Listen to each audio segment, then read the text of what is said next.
திருச்சிற்றம்பலம். ராசாங்க சமயம். சண்டமாருதம் சோமசுந்தர நாயக்கர் வரலாறு எழுதி ஒளிவடிவம் தந்திருப்பவர் செந்தமிழ் அரசு கி. சிவகுமார் அவர்கள். பாகம் 3.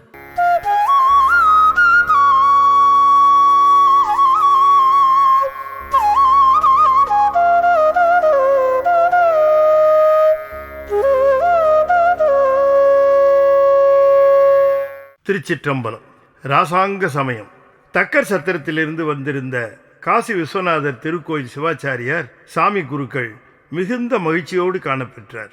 நாயக்கரே, உமக்கு ரத்தினங்கள் மாதிரி 3 பெண்களை தந்த சிவன் முத்து மாதிரி ஒரு பையனை தந்திருக்கிறான் ஐயா, நீ ரொம்ப அதிர்ஷ்டக்காரன் என்று வாழ்த்தியதும், எல்லாம் சிவனடியார்களாகிய உங்கள் வாழ்த்துக்கள் தான் சாமி காரணம் என்றார் நாயக்கர்.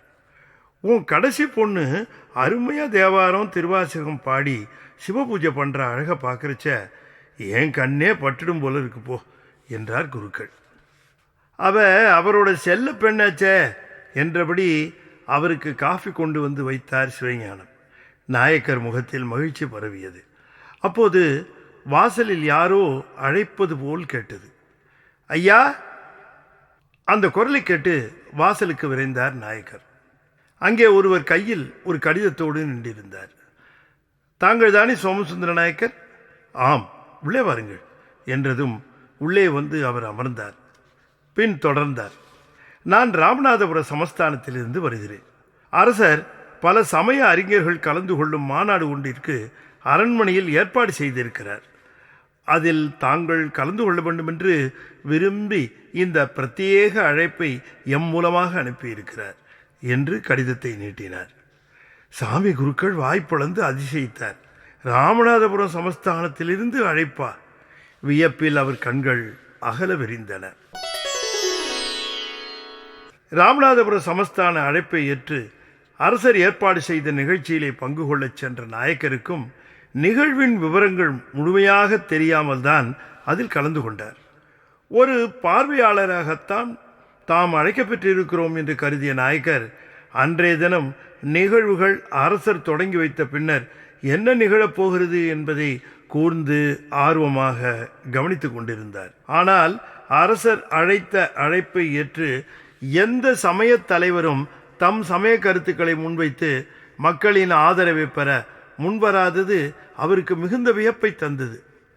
தம் சமயத்திற்கென்றே பிரத்யேகமாக ஏற்பாடு செய்யப்பெற்ற சமய கூட்டங்களில் தம் சமய கருத்துக்களை ஏற்றே ஆக வேண்டும் என்கிற சூழ்நிலையில் கூடியிருக்கிறவர்கள் இடையிலே மட்டும் பேசுகிறவர்கள் தாமா நாம் எல்லோரும்?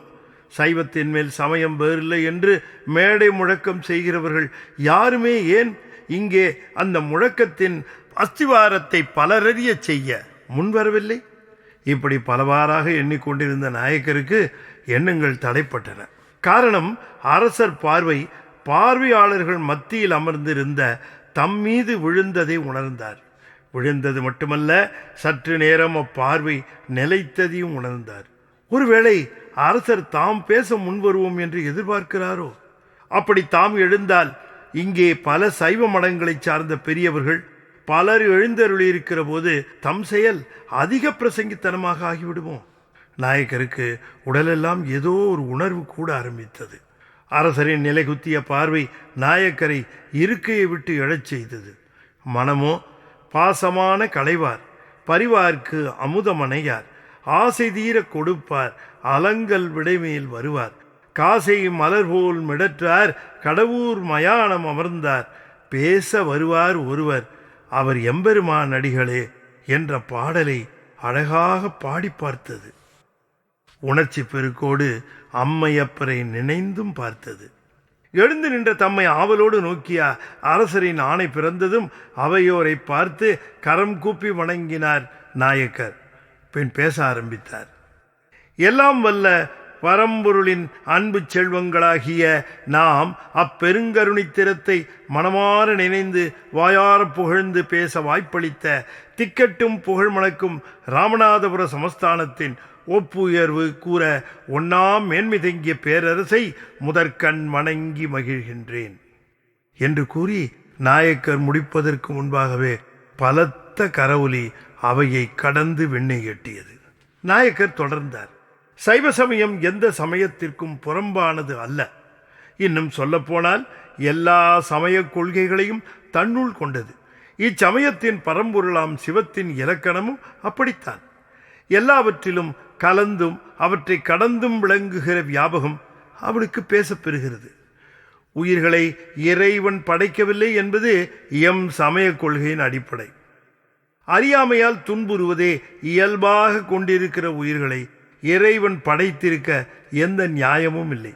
அவை அத்துன்ப நிலை நீங்கி இன்ப நிலை எய்துதற்கே இறைவன் பெருந்துணை வேண்டப்படுகிறது. அனுபவப்பட்டே அறிந்து கொள்கின்ற உயிர் அறிவு நிலைக்கு ஏற்பவே அனுபவங்கள் நிறைந்த பல்வேறு வாழ்க்கை முறைகளை அமைத்து தருகின்றான் இறைவன். அவன் துணை உயிர்களுக்கு ஒவ்வொரு நொடியும் வேண்டப்படுகிறது. அவன் உயிர்களுக்கு வேறாகவும் ஒன்றாகவும் விளங்குகின்றான். உயிர் அப்போதுதான் அறிவிக்க பெற்று அறியாமை நீங்க அறிந்து கொள்ள முடிகிறது. அவன் உயிர்களோடு உடனாக விளங்குகின்றான். உயிர் அப்போதுதான் தம் வினைகளுக்குரிய பயன்களை உரிய காலத்தில் உரிய முறையில் அடைந்து அனுபவப்படுகிறது. உலகிலேயே மிக குறைந்த வயதில், அதாவது 2.5 வயதில் சாத்திர நூல் செய்த ஒரே ஞானி மெய்கண்டார் எனும் எம் குலம் தழைக்க வந்த தேவராவார். அவர்தம் நூலாகிய சிவஞான போதத்தில் 12 சூத்திரங்களில் எம் சமய அடிப்படையாக கூறும் 3 பொருள்களின் இலக்கணங்களையும் அவை ஒன்றுக்கொன்று கொண்ட தொடர்புகளையும் முழுமையாக கூறிவிடுகின்றார். எனவே எம் வாதங்களை இன்று அந்நூலை ஆதாரமாக கொண்டே யாம் அமைக்கின்றோம். இங்கே யாம் எம் சமய கொள்கையாக ஒன்றொன்றாக கூறுகிற பொழுது அவற்றை யாராவது மறுப்பார்களேயானால் யாம் அத்தடைகளுக்கு விடைகள் பகிர்ந்து மேலே செல்வோம்.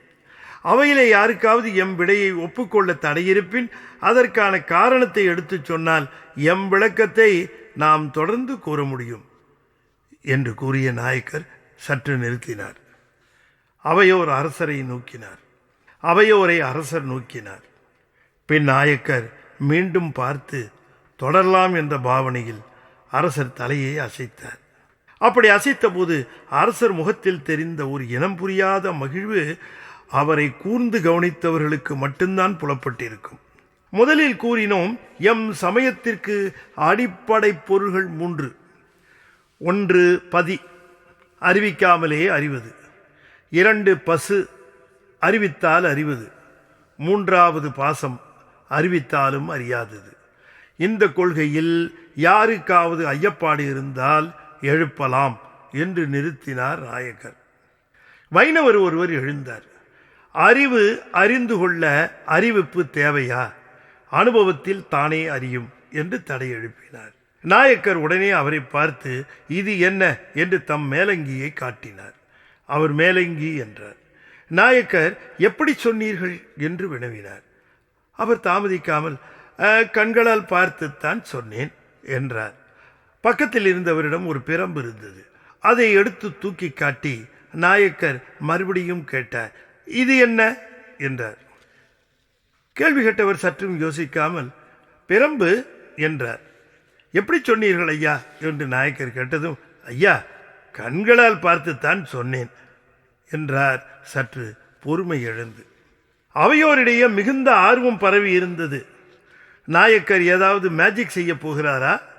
அரசர் கூட சற்று நிமிர்ந்து உட்கார்ந்தார். இதோ இங்கே சூரியன் மறைந்து விடுகிறான், வேறு விளக்குகளும் இல்லை. ஐயா, தங்களிடம் இது என்ன என்று கேட்டால் தங்களால் சொல்ல முடியுமா என்று தம் கையில் இருந்த புத்தகத்தை காட்டி கேட்டார். உடனே அவர் முடியாது என நாயக்கர் தொடர்ந்து, ஏன் முடியாது? இன்னும் கண்கள் இருக்கின்றன, பொருளும் இருக்கிறது, பார்த்து சொல்ல வேண்டியதுதானே என்றார். அவரோ அதெப்படி, வெளிச்சம் இல்லையே என்று விடைபகிர்ந்தார். ஒரு வினாடி தாமதித்த நாயக்கர், ஓ வெளிச்சம் இல்லையா? முன்பு இது என்ன என்று மேலங்கியையும் பிரம்பையும் காட்டி கேட்டபோது தாங்கள் கண்களால் பார்த்து சொன்னதாக சொன்னீர்கள். ஆனால் இந்த வெளிச்சம் அதற்கு துணை செய்ததை தாங்கள் மறந்து விட்டீர்களே.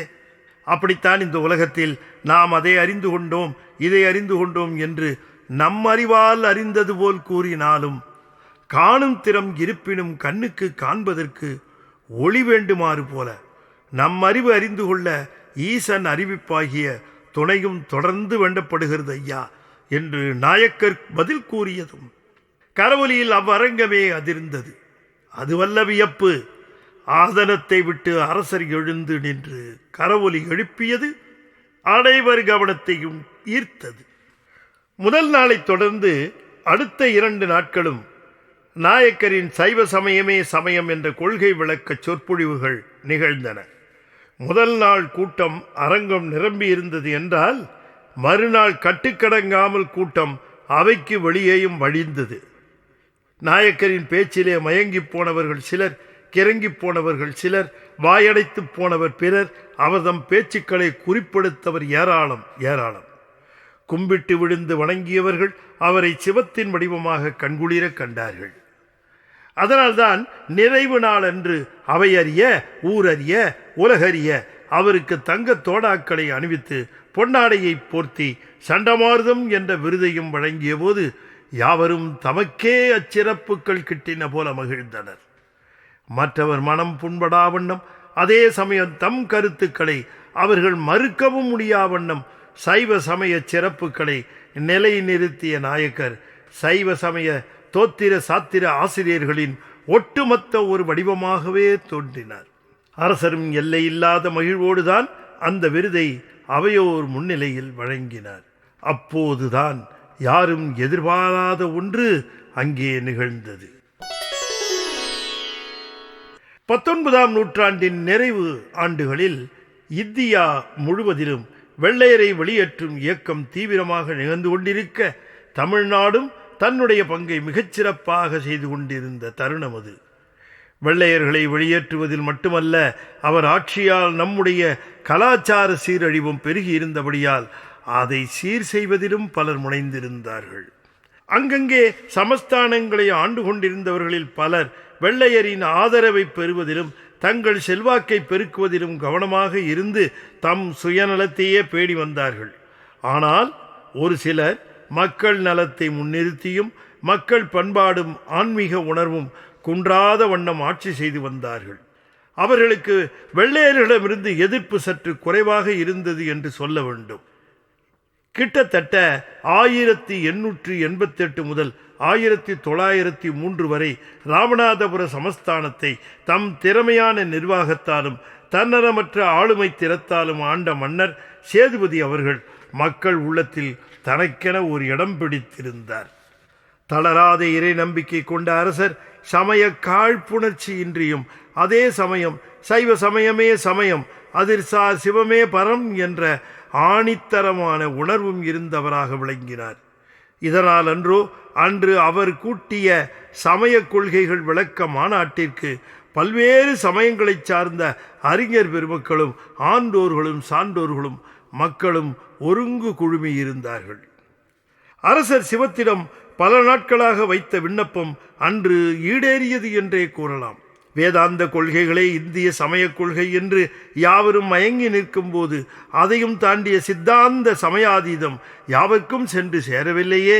பல்வேறு நூற்றாண்டுகளில் இவ்சேவை புரிய பலரை வருவித்தாரே, அதற்குரியவராக இந்த நூற்றாண்டில் யாரையும் அனுப்பவில்லையோ என்றும், அப்படி அனுப்பி இருந்தால் நாமும் மக்களும் அவரை அடையாளம் காண வேண்டிய தருணம் இதுவே என்றும் எண்ணித்தான் அரசர் இம்மாநாட்டை கூட்டினார் என்று துணிவதில் தவறில்லை. அரசர் எதிர்பார்த்தபடியே அம்மாநாட்டில் ஈசனால் தமக்கும் மக்களுக்கும் சைவ சமய கலங்கரை விளக்கமாக காட்டப்பெற்றவர்தான் இந்த சோமசுந்தர நாயக்கர் என்று கருதினார் அரசர். இனி இந்த நூற்றாண்டில் சைவம் தழைக்கப் போகிறது என்ற நம்பிக்கையை ஊட்டும் துருவ நட்சத்திரமாக தோன்றினார் நாயக்கர் அவருக்கு. மக்கள் அறிய, சான்றோர் ஒப்ப, சமய தலைவர்கள் உடன்பட, சிவம் அருளை பொழிய வைதீக சண்டமாருதம் என்ற பட்டமும் வழங்கி சிறந்த தங்க தோடாக்கள் கரங்களில் அணிவிக்கப் பெற்று பொன்னாடை போர்த்தப் பெற்ற போது அரங்கு முழுவதும் தென்னாடுடைய சிவனே போற்றி என்ற கூட்டு ஒலி எழுந்தபோது மகிழ்ச்சியின் உச்சத்திற்கே சென்றார் அரசர் என்று சொல்லவும் வேண்டுமா? அந்த சமயத்தில்தான் யாரும் எதிர்பாராத ஒன்று அங்கே நிகழ்ந்தது. பாஸ்கர சேதுபதி தன் சிரசில் அணிந்திருந்த கிரீடத்தை கழற்றி ஆசனத்தில் வைத்தார். பின் அவையில் குழுமியிருந்தோர் அனைவரும் சாட்சியாக நெடுஞ்சான்கிடையாக மேனி முழுவதும் நிலத்தில் தோய கரங்களை உச்சியில் குவித்தபடி சண்டமார்ந்த சோமசுந்தர நாயக்கர் திருவடி கமலங்களில் விழுந்து அவற்றை தம் சிரசினில் கொண்டார். அரசரின் சைவ சமய ஆழ்ந்த பற்றும் சிவத்தின்பால் கொண்ட பக்தியும் சிவனடியாரே சிவம் என்ற கொள்கையும் அன்று அம்மக்களின் முன்னிலையில் தெள்ளத் தெளிவாகின. மீண்டும் அவையில் கூட்டொடி பெருகிற்று. சண்டமாருதம் சோமசுந்தர நாயக்கர் வாழ்க வாழ்க, சைவ சமய காவலர் அரசர் வாழ்க வாழ்க போன்ற முழக்கங்கள் அவையில் நிறைந்தன. மதராஸ் திரும்பிய பிறகு நாயக்கர் வீடு எப்போதும் அடியார் கூட்டத்தால் நிரம்பி வழிந்தது. மன்னரே வீழ்ந்து வணங்கிய மாபெரும் சைவ சான்றோரை இந்நாள் வரை அறியாது போனோமே என்று பலர் நாயக்கரை வந்து வணங்குவதும் வாழ்த்துவதுமாக இருந்தார்கள். தமிழகம் முழுவதும் நாயக்கருக்கு அழைப்புகள். அந்நாளில் ஒரு நிகழ்விற்கு ரூபாய் 1000 அதற்கு மேலும் அவருக்கு தருவதற்கு ஆயத்தமாக இருந்தார்கள். நாயக்கருக்கோ சைவம் தழைக்க ஏதேது செய்வது என்பதில் நோக்கம் அதிகம் இருந்தபடியால் இளைஞர்களை சந்திப்பதிலேயே ஆர்வமாக இருந்தார். அன்றைக்கும் அப்படித்தான் சில இளைஞர்கள் அவரை காண வந்திருந்தார்கள். அவர்களை அழைத்து வந்தவர் நாயக்கரிடம் தம்மை அறிமுகப்படுத்திக் கொண்டார். அடியேன் முனிசாமி, நாங்கள் எல்லாம் எருக்கஞ்சேரி பகுதியை சேர்ந்தவங்க. ஐயாவுடைய சொற்பொழிவுகளை கேட்டே நாங்கள் அடிமையானவங்க. நாங்கள் செய்ய வேண்டிய பணி எவை என்று தங்களிடம் விண்ணப்பித்து அறிந்து கொள்ள வந்திருக்கிறோம் என்று கூறியதும் நாயக்கர் முகம் மிகவும் மலர்ந்தது. அனைவர் பெயரையும் தனித்தனியாக கேட்டு அறிந்தார். பின் பேசினார்.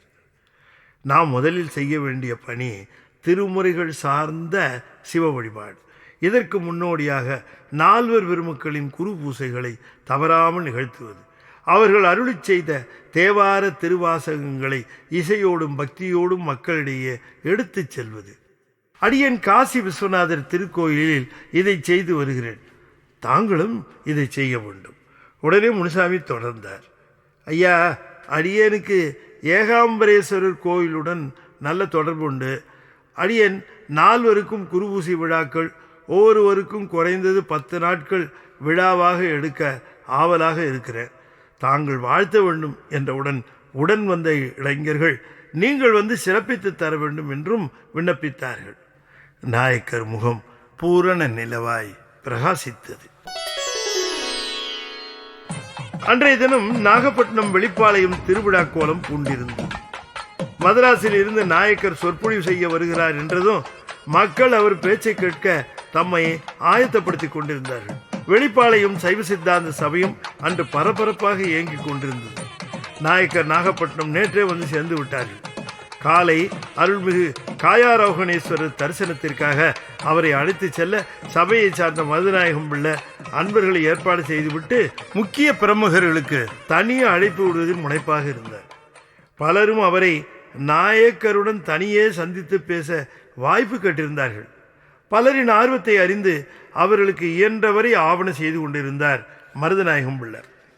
எல்லாரும் ஆவலாக எதிர்பார்த்து கொண்டிருந்த மாலை நேரமும் நெருங்கிற்று. நாயக்கர் பேசுவதை காண முடியாமல் போகிறோமே என்ற ஆதங்கத்தோடு ஆதவன் மேற்கடலில் மூழ்கினான். அரங்கம் நிரம்பி வழிந்தது. ஆசனங்களில் அமர்ந்தோர், தரையில் அமர்ந்தோர், அருகே படிக்கட்டுகளில் அமர்ந்தோர் என எல்லோரும் இடம் பிடித்து கூடியிருந்த அவையில் இடது பக்கம் கடைசி வரிசையில் உட்கார்ந்திருந்த ஒரு இளைஞரை கண்டவருக்கு வியப்பு மேலிட்டது. இவர் இங்கேயா? என்ன வேலை இவருக்கு என்று பலவாறாக சிந்தித்தார்கள் எல்லோரும். அப்போது ஒருவர் அவரை கேட்டே விட்டார். என்ன வேதாச்சலம் இந்த பக்கம்? இது என்ன கூட்டம் தெரியுமா? சித்தாந்த தெளிவு கூட்டம். வேதாச்சலம் என்று அழைக்கப்பெற்ற இளைஞர் முகத்தில் ஓர் இறுக்கம் தென்பட்டது. தெரியும், தெரிஞ்சுதான் வந்தேன் என்று பதிலளித்தார். அப்ப என்னாச்சு உன் வேதாந்தம்? அதை மிஞ்சிய கொள்கை எதுவும் இல்லைன்னுவிய, இப்ப அதை விட்டுவிட்டியா என்று கிளறினார் முன்பு கேள்வி கேட்டவர். என் கொள்கை மாறல, ஆனா என் கொள்கையை உறுதிப்படுத்தவே இங்க வந்திருக்கிறேன் என்றார் இளைஞர்.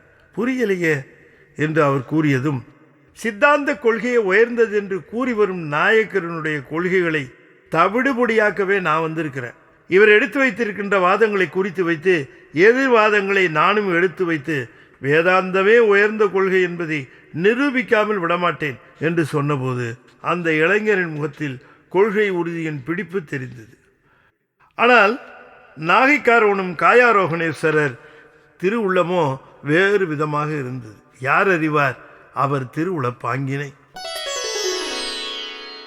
நாயக்கருக்கு அன்றைய தினம் நாகையிலிருந்து வந்த ஒருவர் தந்த 2 பத்திரிகைகள் மிகுந்த ஆர்வத்தை தூண்டுவனவாக இருந்தன. சஜ்ஜன பத்திரிகை என்று பெயரிடப் பெற்றிருந்த ஒரு இதழில் நாயக்கர் வெளிப்பாளையத்தில் சொற்பொழிவு செய்துவிட்டு போயிருந்த சைவ சித்தாந்த கொள்கை செய்திகளை எல்லாம் மறுப்பு செய்து வேதாந்தமே உண்மையானது என்கின்ற பாணியில் ஒரு கட்டுரை வெளியாகியிருந்தது. அதை எழுதியிருந்த மாயாவாதியைப் போலவே கட்டுரையின் செய்திகளும் குழப்பத்தின் உச்சத்தில் இருந்தன.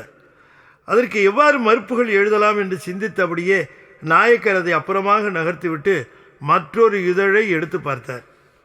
நாகை திருக்கோயில் தாயார் திருநாமம் கொண்டிருந்தது அவ்விதழ். நாகை நீலலோச்சனி என்ற அந்த பத்திரிகையை அவர் ஏற்கனவே அறிவார். அதை புரட்டி பார்த்தபோது ஒரு கட்டுரை அவர் கவனத்தை ஈர்த்தது. சஜ்ஜன பத்திரிகையில் நாயக்கரின் சொற்பொழிவு கருத்துக்களை மறுத்து வெளியிட்ட மாயாவாதியின் கட்டுரையை ஒவ்வொரு செய்தியாக எடுத்து விவாதித்து நாயக்கருடைய செய்திகளே உண்மை என நிரூபித்திருந்த ஒரு சிறப்பான கட்டுரை அதிலே அவர் கண்டார். அதை எழுதிய ஆசிரியர் யார் என்று பார்த்தபோது முருகவேள் என்று அதிலே குறிப்பிடப்பட்டிருந்தது. அந்த பெயரில் நாயக்கருக்கு யாரையும் வெளிப்பாளையத்தில் சந்தித்ததாக ஞாபகம் வரவில்லை. தமது கருத்துக்களை இவ்வளவு உள்வாங்கிக் கொண்டு வேதாந்த கொள்கை மறுப்பு செய்திருக்கும் அவரை பற்றி தெரிந்து கொள்ள நாயக்கர் ஆர்வம் காட்டினார். எனவே நாகை சைவ சித்தாந்த கழகத்தை சார்ந்த மருதநாயகம் பிள்ளைக்கு ஓர் கடிதம் எழுதினார். அதற்கான பதிலை எதிர்பார்த்து காத்திருந்தார் நாயக்கர். 10 நாட்களாகின, பதில் எதுவும் வரவில்லை. ஆனால் கலியநாயனார் குருபூசை திருவொற்றியூரில் மிகச் சிறப்பாக ஏற்பாடாகி இருந்தது. வணிகர் குலத்திலே தோன்றி ஈசன் திருக்கோயிலுக்கு விளக்கிட்ட பெருங்கொண்டல் நாயனார் வறுமை வந்து உற்றபோது கழுத்தை அறிந்து குருதியில் விளக்கரிக்க முயன்ற கலியனாரை தடுத்து ஆட்கொண்டு அவர் பெருமை உலகறியச் செய்தார் ஒற்றீசர். நாயக்கரின் சிறப்பு சொற்பொழிவு என்பதனால் ஒற்றி திருக்கோயில் மகிழமர மண்டபத்தில் கூட்டம் நிரம்பி வழிந்தது. நாயனாரின் அருமை பெருமைகளை எல்லாம் விரித்து பேசிக்கொண்டிருந்த நாயக்கர் வலதுபுறம் திடீரென்று திரும்பி பார்த்தபோது அங்கே அமைதியாக அமர்ந்திருந்த மருதநாயகம் பிள்ளையை பார்த்தார். வியப்பு மேலிட்டது. சொற்பொழிவு நிறைவுற்றபின் அவரை அருகே அழைத்தார் நாயக்கர். எப்போது நீங்கள் சென்னை வந்தீர்கள் என்று விசாரித்தார். பிள்ளை காலையில் வந்தேன் என்று பதில் கூறினார். நம் வீட்டிற்கு வந்திருக்கலாமே என்று அவரிடம் நாயக்கர் கேட்டுக்கொண்டிருந்த போது நிகழ்ச்சியை ஏற்பாடு செய்தவர் குறுக்கிட்டு, ஐயா, நீங்கள் கிளம்பி போகிறதுக்கு வண்டி ஆயத்தமாக இருக்குது என்றார். உடனே நாயக்கர் பிள்ளையிடம், சரி வாங்க பேசிக்கிட்டே போகலாம் என்றார். போகலாம் இல்லையா என்று கேட்டார். ஓ, தாராளமாக என்று மருதநாயகம் பிள்ளை பதில் சொல்ல இருவரும் கோயிலுக்கு வெளியே வந்து காத்து கொண்டிருந்த ஜட்கா வண்டியில் ஏறிக்கொண்டனர். வண்டி கிளம்பியது. நாயக்கர் கேட்டார், நிகழ்ச்சி துவங்கிய போதே வந்து விட்டீர்களா? கவனிக்கவில்லையே. பிள்ளை சொன்னார், நிகழ்ச்சி துவங்கிய பிறகேதான் வந்தேன்.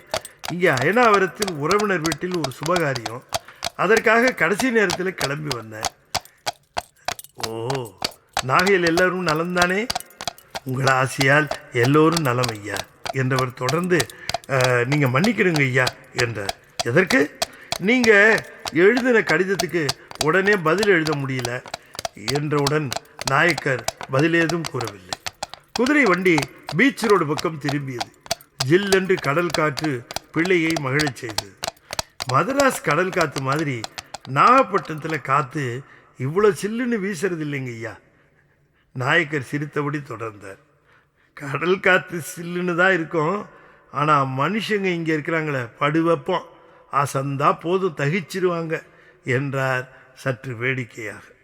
ஆமாம், யார் அந்த முருகவேள்? நான் சந்திச்சிருக்கேனா என்று ஆர்வத்தோடு வினவினார் நாயக்கர். பிள்ளை தொடர்ந்தார். ஐயா, நீங்கள் கேட்டால் ஆச்சரியப்படுவீங்க. 6 மாதத்துக்கு முன்னால் வெளிப்பாளையம் சபைக்கு நீங்கள் சொற்பொழிவுக்கு வந்திருந்தீங்க இல்லையா? அப்போ வேதாச்சலம்னு ஒரு இளைஞன் உங்கள் சொற்பொழிவுக்கு வந்திருந்தான். என்ன வியப்புன்னா அந்த இளைஞன் ஒரு வேதாந்தி.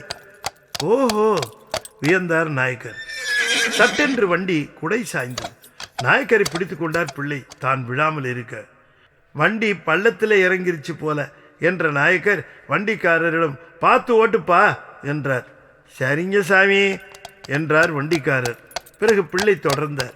தங்கள் கருத்துக்களுக்கு மறுப்பு சொல்லி வேதாந்தமே உயர்வு என்று எழுதுவதற்குத்தான் அந்த இளைஞன் அங்கே வந்திருந்தான், குறிப்பும் எடுத்தான். ஓ, சஜ்ஜன பத்திரிகையில் எனக்கு மறுப்பு சொல்லி வந்திருந்த கட்டுரை அந்த பையன் எழுதுனதா என்று நாயக்கர் இடைமறித்தார். இல்லைங்க ஐயா, அதுதான் ஆச்சரியம். அதை எழுதுனது வேறொரு வேதாந்தி.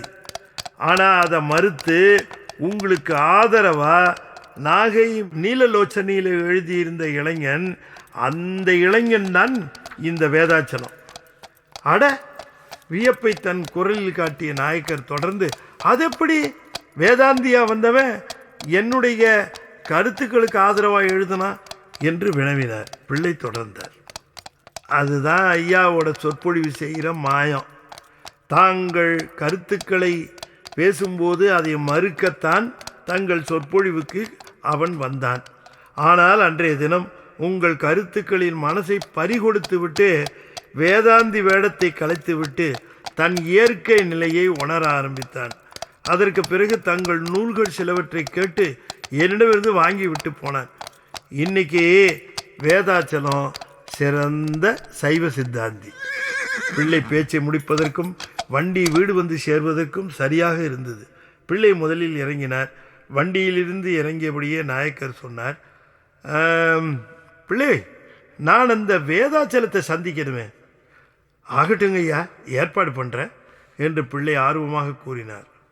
ஆனால் அந்த சந்திப்பு 3 மாதங்களுக்கு பிறகு நாகைப்பட்டினத்திற்கு நாயக்கர் வந்தபோது நிகழ்ந்தது.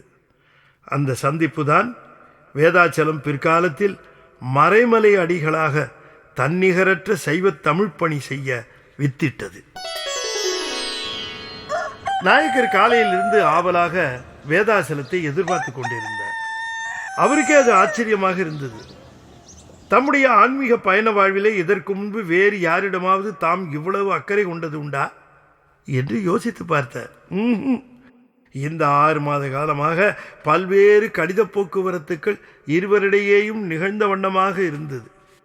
சீகாடி சிற்றம்பல நாடிகள் அருளி செய்த துகளர் போதம் என்ற நூலுக்கு விரிவுரை எழுத பணித்த போது மிக அற்புதமாக அந்த பணியை செய்து முடித்த வேதாச்சலத்தின் வளர்ந்துவிட்ட சித்தாந்த ஞானம் நாயக்கரை பெரிதும் கவர்ந்து விட்டது. எப்படியாவது வேதாச்சலத்தை சென்னைக்கு அழைத்து வந்து விட வேண்டும் என்று குறியாக இருந்தார் நாயக்கர். குடத்திலிட்ட விளக்காக இருக்கும் வேதாச்சலம் குண்டிலிட்ட விளக்கு போல சைவ சமய பணியாற்ற வேண்டும் என்று ஆவலோடு அதற்குரிய தருணத்தை எதிர்பார்த்திருந்தார். சிவனருளால் அந்த நாளும் வந்தது. மதராஸ் கிறிஸ்டியன் காலேஜில் ஒரு தமிழ் விரிவுரையாளரிடம் காலியாக இருப்பதும் அதற்கான விண்ணப்பங்களை பெற்றுக்கொள்கின்றார்கள் என்றும் அறிந்து உடனே நாகப்பட்டினத்திற்கு தொடர்பு கொண்டு வேதாச்சலத்தை அப்பணிக்கு விண்ணப்பிக்க தூண்டினார். மதராசிலேயே தகுதி வாய்ந்தோர் எத்தனையோ பேர் இருக்க, மேலும் தகுந்த சிபாரிசோடு சேர்வதற்கு காத்திருப்போர் பலரும் இருக்க, தனக்கு அப்பதவி கிட்டுமா என்று சந்தேகித்த வேதாச்சலத்திற்கு நம்பிக்கை ஊட்டினார் நாயக்கர். நிச்சயமா உனக்கு கிடைக்கும். இந்த பதவி இந்த தடவை தகுதி உள்ளவருக்குத்தான் போகும் என்பதற்கான நம்பிக்கைக்கு காரணம் அக்கல்லூரி தமிழ்துறை தலைவரே வி.கே. சூரியநாராயண சாஸ்திரியின் தமிழ் மீது கொண்ட பற்றால் பின்னாளில் இவர் தம்பெயரை பரிதிமார் கலைஞர் என மாற்றிக்கொண்டதை தமிழ் சான்றோர் அறிவர். அந்த சூரியநாராயண சாஸ்திரிகள் நேர்மை நாடறிந்த விஷயம் என்று தெளிவுபடுத்தி அவர் வேதாச்சலத்தை ஆசிரியர் பணிக்கு விண்ணப்பிக்க செய்தார். அதன்படியே விண்ணப்பித்த வேதாச்சலத்திற்கு அக்கல்லூரியில் இன்று அப்பதவிக்கு நுழைவுத் தேர்வு. தம் வீட்டிற்கே வேதாச்சலத்தை வர சொல்லியிருந்தார். அது மட்டுமல்ல, தாமே வேதாச்சலத்தை அழைத்து செல்லவும் நாயக்கர் ஆயத்தமாக இருந்தார். வாசலில் நிழலாடியது. சிவஞானம், வாசல்ல யார் பாரு என்று அவர் முடிப்பதற்குள் ஐயா என்று குரல் ஒலித்தது. ஓ, வேதாச்சலம் வந்தாச்சு என்று மகிழ்ந்து வாசலுக்கு சென்று வேதாச்சலத்தை வரவேற்றார் நாயக்கர். நாயக்கர் திருவடியில் விழுந்து வேதாச்சலம் வணங்க எழுப்பி தழுவினார் நாயக்கர். ஏன் இவ்வளவு தாமதம் என்று கேட்டார். திருச்சி வந்து புகை வண்டி ஏறினேன் ஐயா, அதிக கூட்டம் என்று வேதாச்சலம் பதில் கூற, சரி குளித்து விட்டு வா, உணவருந்து விட்டு கல்லூரிக்கு செல்லலாம் என்றார். சரிங்க ஐயா என்று பதிலளித்த வேதாச்சலம் நாயக்கர் வழிகாட்ட வீட்டின் பின்கட்டிற்கு சென்றார்.